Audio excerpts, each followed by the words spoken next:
Hi, everybody. This is Laurie, Coach Laurie from the Soul Provider. I'm glad and excited today to be interviewing a friend I feel, and also a coworker and a teammate, more or less. Yep. From the Health Center for me, Sarah Rezonzew. Did I say that correct, Miss Sarah? You're close. It's Rezonzew. Rezonzew. Okay. All right. Yes, Thank you. close. Thank you very Good much. try. Thank you for carving out. I have to say thank you so much for carving out time for me in your very, very extremely busy schedule. I really appreciate it. Comes from the heart. I'm really thanking you. Thank you a lot. So with that, I will get started so I can give you back some of your time. Um, Okay. I started this interview process. I wanted to do interviews and highlight people that I know that are doing things on the self-care genre, the wellness genre, but mostly women and women of color, because we don't get highlighted enough. We don't get, talked about enough. And I really just wanted to highlight those women that I knew they were doing something and working towards stuff and bettering themselves and being a motivator to others and to highlight them so you can love on yourself a little bit. Okay. Okay. Yeah. The I'm first glad to be question, here. thank you. Thank you. First question is, can you please tell us a little bit about yourself? Okay. Well, I am happily married. I live in Miami, Florida. Um, I am an acupuncture student as well as a health coach. I like to do a lot of things that I don't get much time to do, like play my guitar, journal, paint, many things that I don't get much time to do now since I'm an acupuncture student. But I enjoy my life. That's a lot. Yeah, I'm in love with my husband. That's wonderful to hear. That is wonderful to hear, actually. For those that are not married, it gives hope that that can happen. My question is, I know you a little bit, and I think I kind of know this question, but what are you most passionate about? I am most passionate about, well, I'm passionate about women's health. And right now, I'm most passionate about acupuncture and doctor shows because I can't get enough of them. Okay. I Yeah. do see you post a lot about infertility and eating health for that. Is there a reason behind that? You have is that side to acupuncture? Can you ask the question again? I said, I see a lot sometimes on your post acupuncture, but I see that you do a lot of healthy meals and food about fertility, like eating for fertility. I've Right. noticed that. What I have to ask, what's that about? Yeah. So I've been on a 5-year journey trying to conceive, and I've learned a lot. And that's actually what got me interested in acupuncture. I've learned a lot about fertility. I've learned a lot about eating for fertility. And I really am probably going to specialize in that area once I'm done with acupuncture. But I posted, one of the reasons I posted is I haven't come out and like told everyone that I am on this fertility journey. Mhm. Some people do know, and maybe sometimes I do say that I'm eating an egg quality diet or things like Yes. that. But I haven't shared, my troubles and everything like that. But also, I look at women today, and we don't know. A lot of us don't know too much about our fertility, Hmm. and so many of us think, "Oh, you know what? It's so easy to get pregnant. I got to be careful not to get pregnant." And the opposite is actually true. I mean, you do have those fertile Nellies, but really you only have a small window, to get pregnant. And if you're a fertile Nelly, you're probably going to get pregnant if you have, intercourse during that time. But most women don't realize that much about their health or their fertility. So I like to share about that and specifically eating for fertility. Um, I like to share about that to kind of help women understand we have to eat a certain way. We can't just go out and eat processed foods. There are certain ways to eat to support our health. Keto diet's not great for fertility. All these fad diets are not great for fertility. So I like to share. Thank you. Thank you for sharing this. A lot of young women, you're right. They think, oh, it's just so easy, but it's not. I mean, I was No. fortunate. I don't know if I'm a fertile Nelly, but I got pregnant at 40. And I was like 30, 39. I'm like, Jesus, fix it. And people, you're going to keep it? And I'm like, yeah, because I've gone to the doctor's office and I see 20-year-olds and 30 years old trying to get pregnant, and God got me pregnant at 40. I'm like, yeah, I'm keeping him because I'm keeping it because that's a miracle. Because these young girls, my heart went out to them. They're young, trying to get pregnant, and here my old behind is got pregnant, and I was like, okay. I was like, so there's a sign there. So thank you for sharing that. I did notice that, and I was like, and I didn't want to be nosy and ask, but I just asked. but Yeah, no, it's fine. Yeah, thanks for asking. but thank you for sharing. Yeah. I know you've had through this journey of becoming, conceiving again, and just in life in general. How have you overcome your fears? How have I overcome my fears?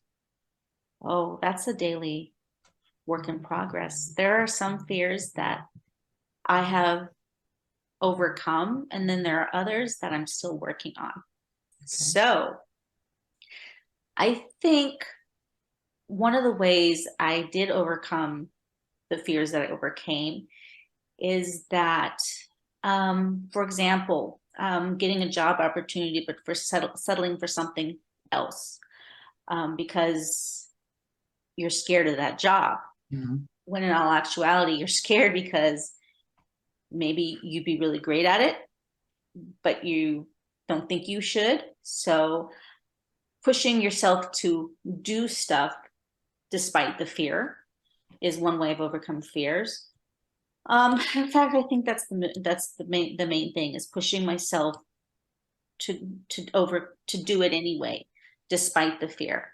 And in fact, if you have time for a quick story, just in the relationship of jobs, I was teaching in Birmingham. I taught 3rd through 8th grade.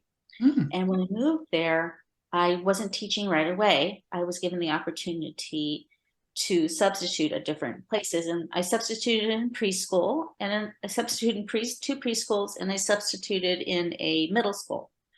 And they loved me everywhere, and I got job offers from each one.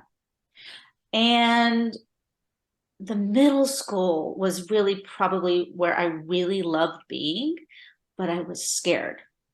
So I turned it down, and I went with the preschool anyway, one of the preschools. And pretty quick into that, I realized it wasn't for me. It was one thing substituting, it was another thing being in there. And so I realized what I did, and I realized, you didn't take that job because you were afraid. So I went back to the middle school and said, hey, can I still get it? So basically, when I realized what I did, I went ahead and it worked out, and I was able to work at the middle school. Good. So, I'm glad that worked out. Good. so yeah, it worked out. But when people, sometimes they won't do things because they're afraid, when it's really what they're meant to do. So you got to do it anyway. Then the area of infertility, there's a lot of fear there because you're like, maybe will I ever get pregnant, or maybe I'm not cut out to be a mom, and things like that. So I'm not really sure how to handle that fear, except just keep going. I got you. And you got it. You overcome it. You are going to be fine. You're going to be wonderful with that. And thank you for reiterating, do it anyway, do it in fear. That's very hard to do, and it is a fear. A lot of women, and I don't know if it's just society tells us that, but it's put on us because when we're little, we're fearless. Like we do anything when we're younger. So somewhere in between these years, we're taught to stay, to be fearful and not step out. But as a kid, we did everything. We wasn't afraid of anything, cold, people, situations. So somewhere, I don't know where in our training or upbringing, it taught us to be fearful of stuff. So Yeah, thank you for there's a big box for women, and we got to break out of that box. Yes. The box that Yes. people want women to fit in has us being timid about certain things. And we got to break free, like you said. Yeah, and take our power back. Yeah. And that's my tote of self-care and letting women love themselves and learn their empowerment and know that they're grateful and know that they can do anything they want to do. Like my fear, I left corporate in February of this year. Like the stress was taking over, the healthcare was taking over, and I'm like, I gotta go. And I left, and not cool the right way. Didn't have a bunch of clients, didn't have money in the bank, but I knew it was the right thing to do for my soul. And I am so glad I left.